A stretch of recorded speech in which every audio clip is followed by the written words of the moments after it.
Time to murder it!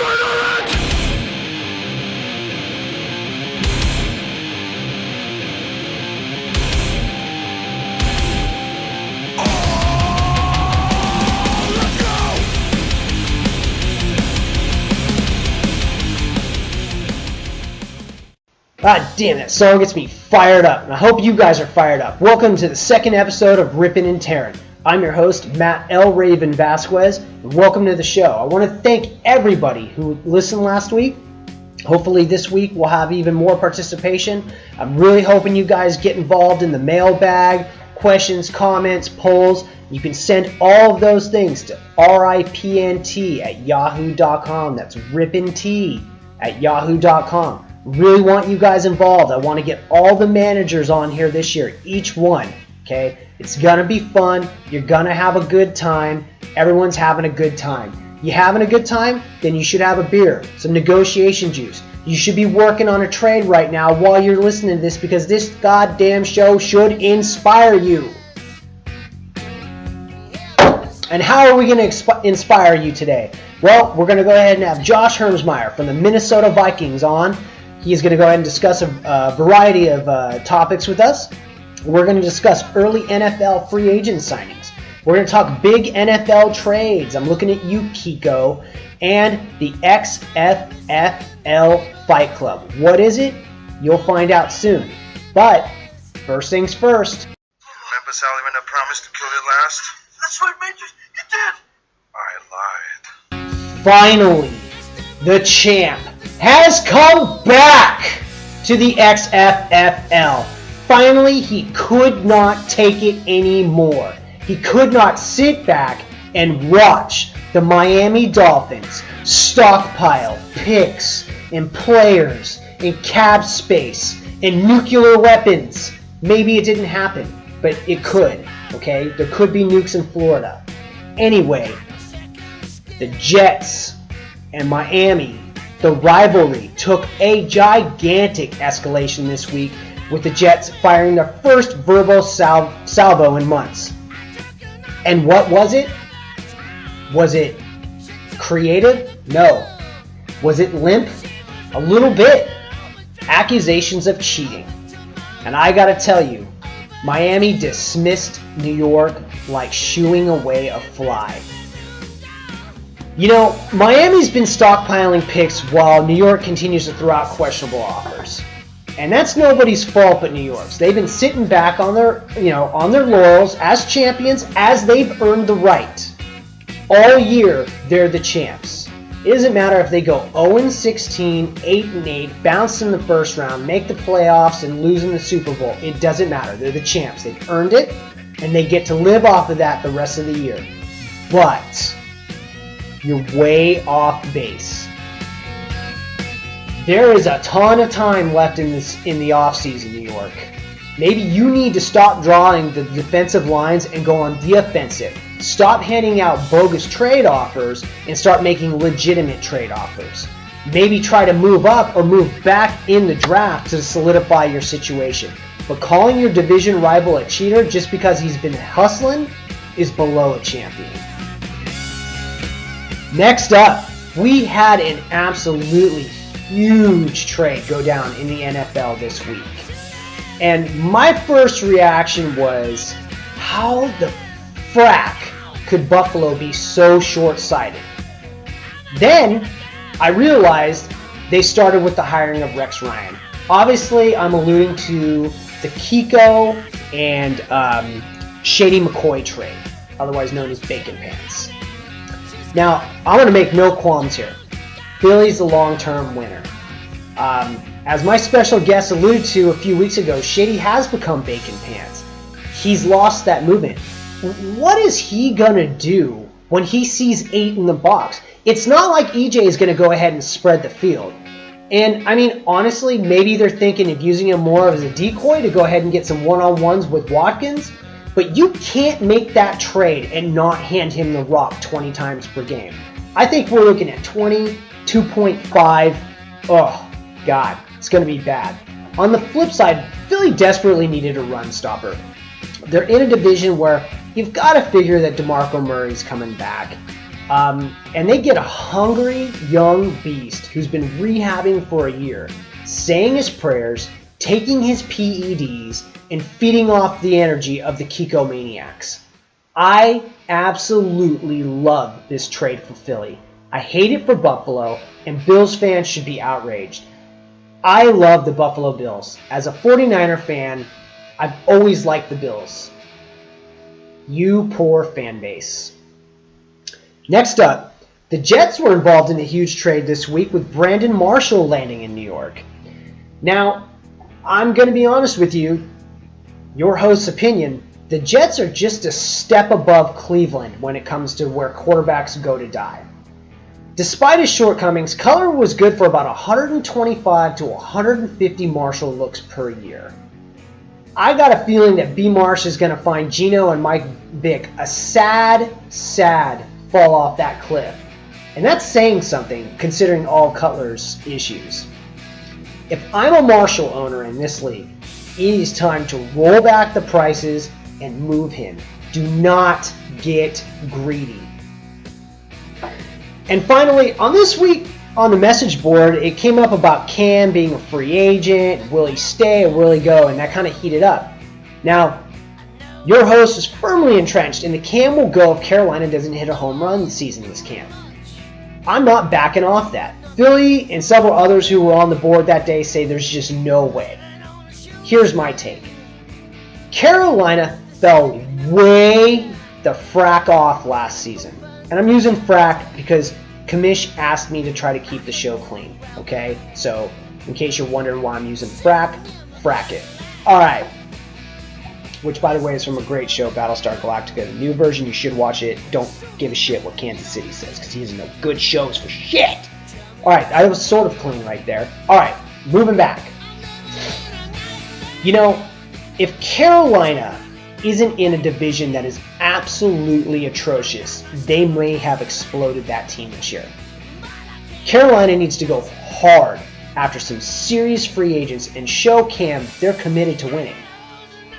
If that doesn't happen, El Raven says you're looking at an SF type situation, and boom goes the dynamite. Cam Newton is not a lock to sign just for money. This dude is about fame. He was drafted to a small market with big market dreams, and endorsements can make up and outweigh contract money. Can we say New York Giant in 2016? That's right, Eli. You better not have another bad season. That's the opening. We'll be right back. This week on Airwolf, Hawk and Ernest Borgnine fly around the desert blowing shit up, including many barrels and stationary targets, because no one has heard of anti-aircraft weapons.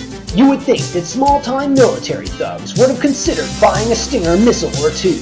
In what turns out to be a critical oversight, Ernest Borgnine forgets to fuel the chopper due to his advanced age and zero plausibility as a co-pilot. He and Hawk are forced into a protracted, small-arms firefight until Virgil shows up to save the day, piloting a small chopper with one eye. Who gives a shit about depth perception as long as you got rockets? This week on an all-new Airwolf, immediately following your local Sunday news except on the West Coast.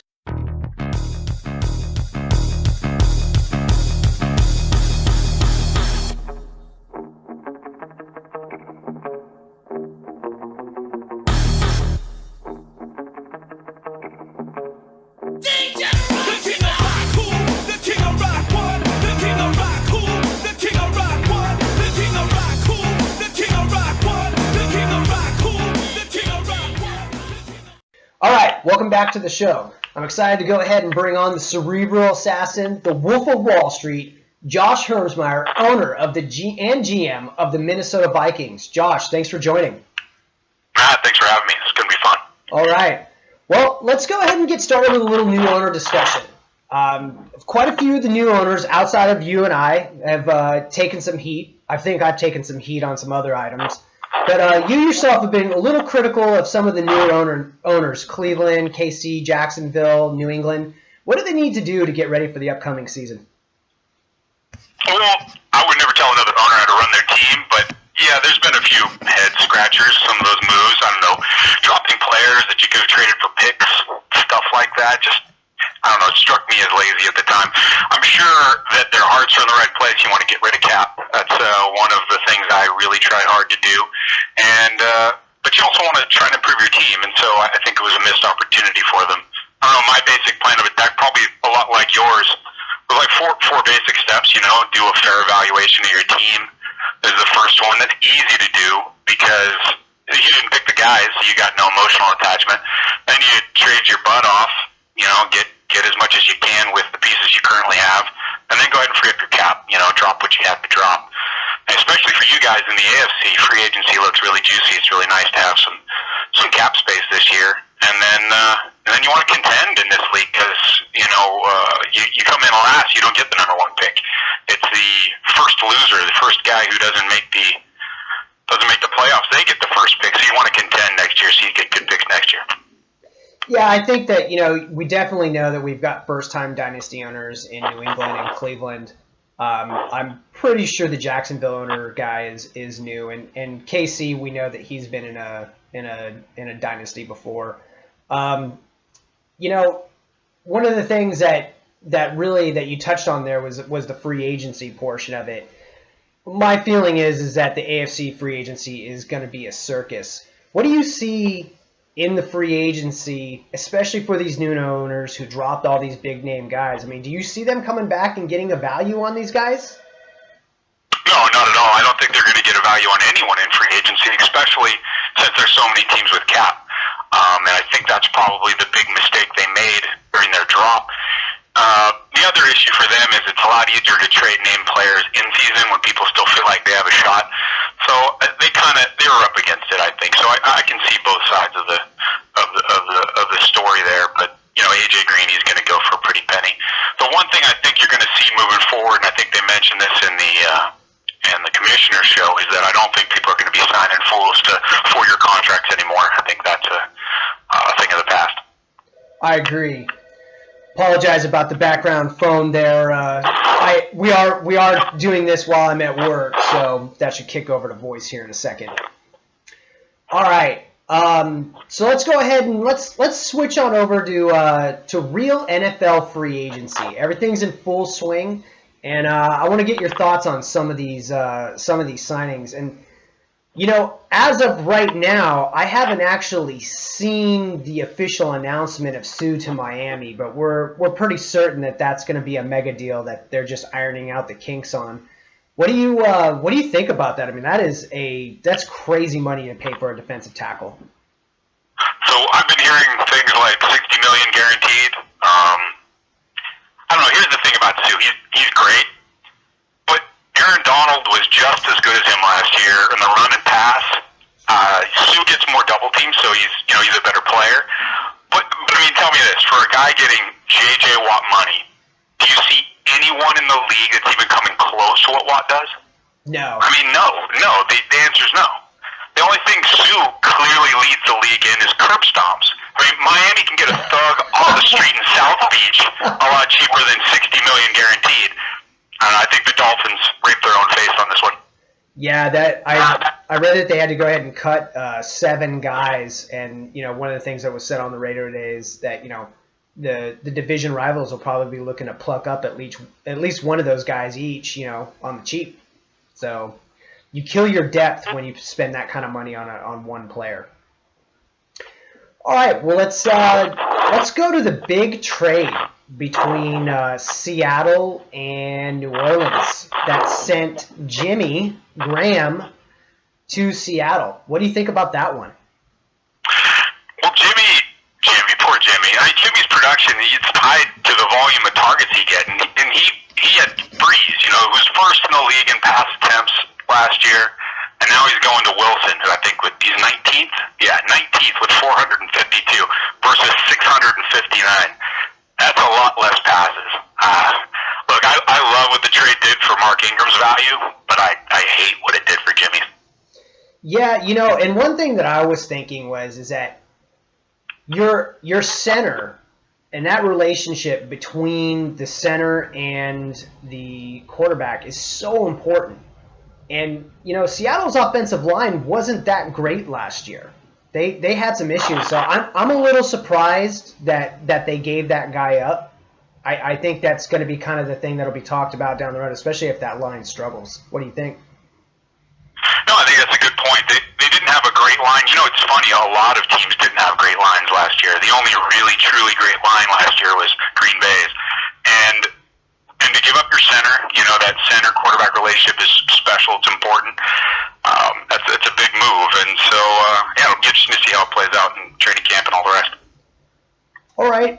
What do you think of Revis going back to the Jets? That was a mega contract that was signed yesterday. Revis is a baller. Boy, he gets paid. There's no doubt about it. He's still good against coverage and the run. He's a top 5 corner. My whole thing is $39 million guaranteed from a team that's it's going to be a coin flip between Geno Smith and they just traded for Ryan Fitzpatrick. I mean, they're not one piece away. So why do all this? Why overpay? I think a little bit for a guy who's getting up there in age. When you're just so far away from contending, Patriots are going to win the division again, and if not them, then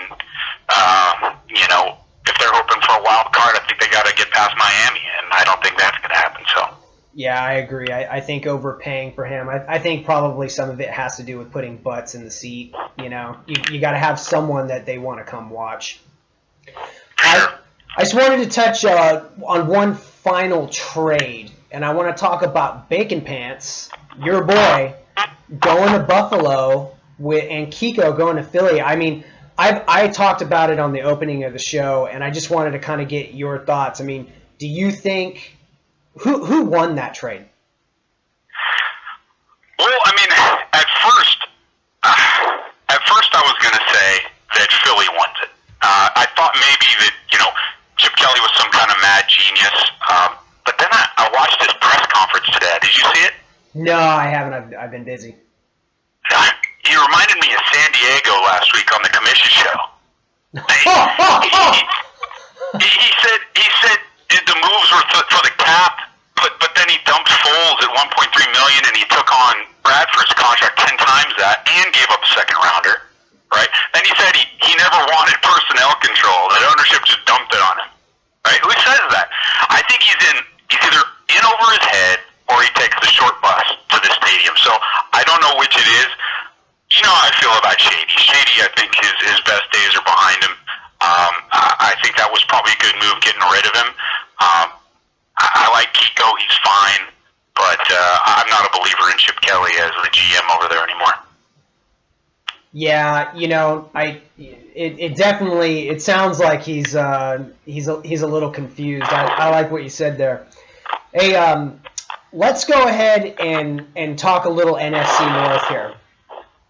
So, as the only new owner over in the NFC, my feeling as one of the new owners is that you came into the most difficult position. You got 2 playoff teams that came out of your division in 2014. And there's much more continuity in the NFC overall. The free agent market is much, much tighter. And I'm just kind of curious as to, what are you going to do to go ahead and take the Vikings to the next level in 2015? And do you think you can snare a playoff spot? I think I need a few more pieces to contend for the playoff. The NFC, like you mentioned, has done a really good job of locking down all their free agents. So a team like me with lots of space really can't take full advantage of their cap. But I think there's still some moves I can make. Okay, which leads to my follow-up. Do you think Green Bay and or Chicago are susceptible to fall this year? I looked at last year's playoff teams when I was kind of doing an analysis, and Chicago was by far the weakest team that made the playoffs. So, yeah, they're definitely susceptible. Green Bay's legit, but I don't know. They're not what I would call a juggernaut. I'm not sure there's any juggernauts in the NFC right now, to be honest.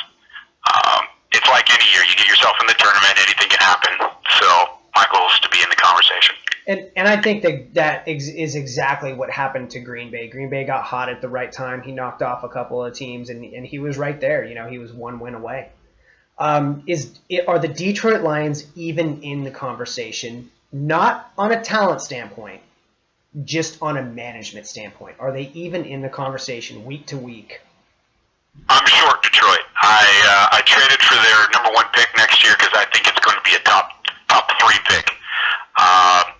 So yeah, I think Detroit just went full retard this past couple weeks, and I have no faith that they're going to be able to manage their team to the playoffs.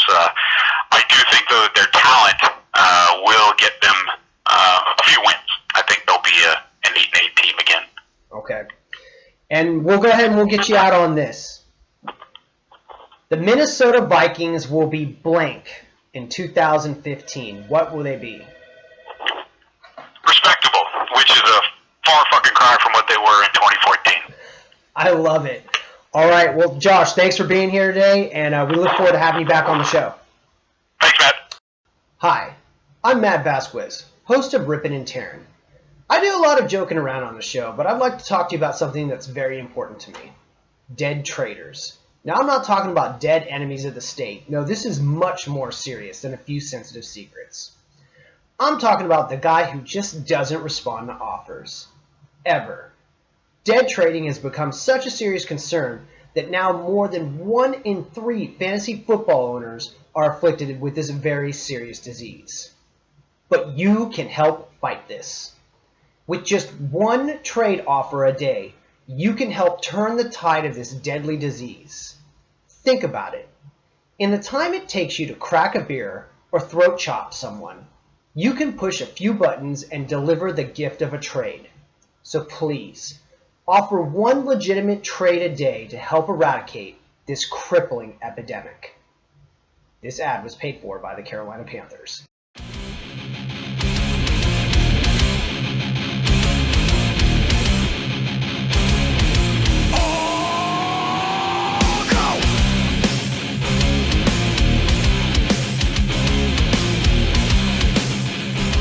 Welcome to Fight Club XFFL. It's time to go ahead and talk about rivalries, because maybe they exist, but I've only seen a couple. There's way too much damn hand-holding and love in this league. Look, I'm glad we got a league of great owners, guys who contribute, guys who write, strong message boards, strong post boards, everything, all the way across. I love everything that Kamish and all of you before me have created. But it is time to pick a fight, because there is way too much love in this league. So here are a list of rivalries I'd like to see take the next step. First off, Chicago and Tampa Bay in a handicap match versus Green Bay. Because first, Green Bay, you don't need any help. You'll just be fine. But those two guys need to go ahead and get on your case. First, Tampa Bay, according to you, not only got kicked in the nuts, but got a goddamn throat chop. I like that, by the way. I like that, by the way. Chicago, quit chirping. Team up with Tampa and go after your rival and go win the NFC North. Win it. Tampa. Cap problems be damned. Green Bay's still a thorn in your side. Maybe you could go ahead and have Carolina's special guest referee put a steel chair upside his head. I'm just saying. Drink break. Hope you guys are full. Next up, how about the Cowboys reach out and smack the Redskins? Alright, yeah, we all love Kamish for everything he's done. But not only is this a natural rivalry, but somebody's got to do it. And Philly v. Skins just doesn't have the same ring as Cowboys Redskins. Cowboys, Redskins, Cowboys, I'm calling you out. Pick a fight with the division champion, the Kamish. Don't hold back. He's a big boy. He'll be fine. Alright, next up, my boy in St. Louis. Quit being so friggin' nice. Be mean to me. Be mean to the Cardinals. Go find the Cardinals on the chat board and clip his wings. You cannot let him run over that division, okay? Clearly, you're involved in this league. Clearly, you are invested. Now show us. Lambs, Cardinals. Want to see it. we're going to stick in the NFC West because this one is just a natural fit considering the fact, well, all the way up to this year until the Niners suck a butthole. But San Fran and Seattle, just based on what's going on in the NFL, you guys should be exchanging verbal barbs daily. Daily. Barely see you guys on. Next up, here's one I'd really like to see. I'd really like to see this because, I'm not saying for certain, but by now you may have already read the article. The dark horse, the 1-15 New Orleans Saints, needs to stand up like a possessed pack of demons and make the Panthers their lunch. What do you got to lose, guy? One win? What is that? What do you do with one win? You should have just gone 0-16 and saved everybody that thought that maybe someday someone could break your record. Let's go ahead and move over to the AFC. We've already covered the AFC East in the beginning of the segment between the Jets and the Dolphins. But what about the AFC South? You got 4 teams that you're kind of just like, you know, Tennessee 9-7, Houston 7-9, a lowly Indy team that everybody's picking. I'm calling it 4 corners match. Of all the divisions, this is the one that's most up for grabs. And to the victor comes the spoils. But announcing it 8 months in advance is where the true fun happens. Wake up, Indy. Get active. You're getting a ton of praise and you haven't done shit. Except quit the inaugural season. I'm guessing you can't take the pressure. Next up, 10, it's your division. Call them out. Texans, Jacksonville. Jacksonville, quit being PC. Being PC is not fun in fantasy football, okay? You and I have put our differences aside. We've met in a common ground. Now step over the line with the Ravens. We'll hold your hand until you get comfortable. Alright, next up, AFC West. This one's easy. Denver and Oakland. No holds barred here, fellas. You know, nice only gets you to next year's draft. I remember the Raiders back in '83 never would have let the Broncos prance around like this. Raiders, I'm not saying you gotta get mean angry, but you gotta get angry. Time to go take your division. Have some huevos. Huevos? Huevos? Huevos? Hey, this is a guy who's Mexican, who's not quite Mexican, who can't pronounce Spanish ever. Don't get on me. Okay? That's my fucking dad's fault. Okay? You didn't teach me shit. Right? And grandma too. Alright. Moving on. Lastly, this brings me to the AFC North. Cincinnati and Pitt. I won't include the factor of sadness in this rant just yet, because Decker's still getting his footing. Both of your stagnation will be your undoing. As you've sat back, surveying everything, polishing your beat down by Denver Cincy and your 8-8 record pick, the new guy on the block has blown into this league like a Category 5 hurricane. Now, maybe you'll be content with the 2015 AFC North title signed by yours truly. Or maybe you don't consider me a rival or a threat. Or maybe, just maybe, you aren't good with paste. But let me paste this inside your ears. Baltimore Ravens 2015 AFC North champions. We'll be right back.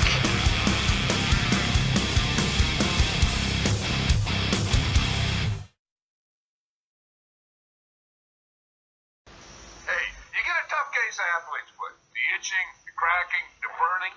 You want a medicine that acts tough. Boom! Tough Actin Tinactin. Clinically proven Tinactin cures even tough cases of athlete's foot fungus. Get Tough Actin Tinactin.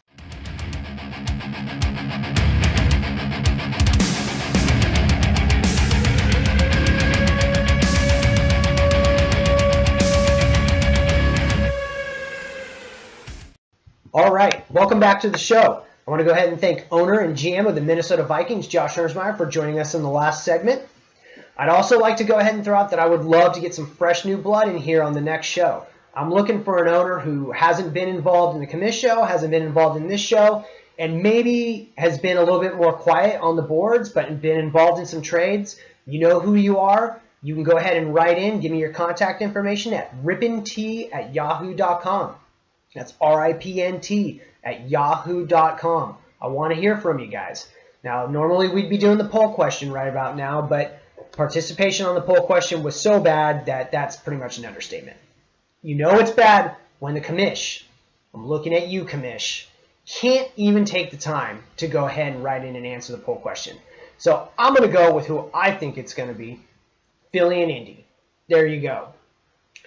So knowing that this show is still a work in progress, I'd like to go ahead and I want to get you guys involved. So I will read the best take on next week's show in the third segment, good or bad, on the air. So write in, be part of the show. If Miami's the only one who writes in, you're going to be hearing from Miami. I'd really like to hear from a new owner not named KC. So I'd like to go ahead and get out on this. Patrick Willis retired this week. He was an absolute beast the first 6 years he was in the league. But as we all know, the final 2 years, his body started to fail him. Instead of dragging on for a few more seasons, he chose to hang it up after just 8 years in the NFL. 49er fans lost an all-time great. But all of us as football fans owe him a round of applause for possibly ushering in a new era in football. A player who thinks about life down the road instead of the game today. I tip my hat to P. Willis as a Niner fan and as a football fan. Until next time, this is L. Raven signing off.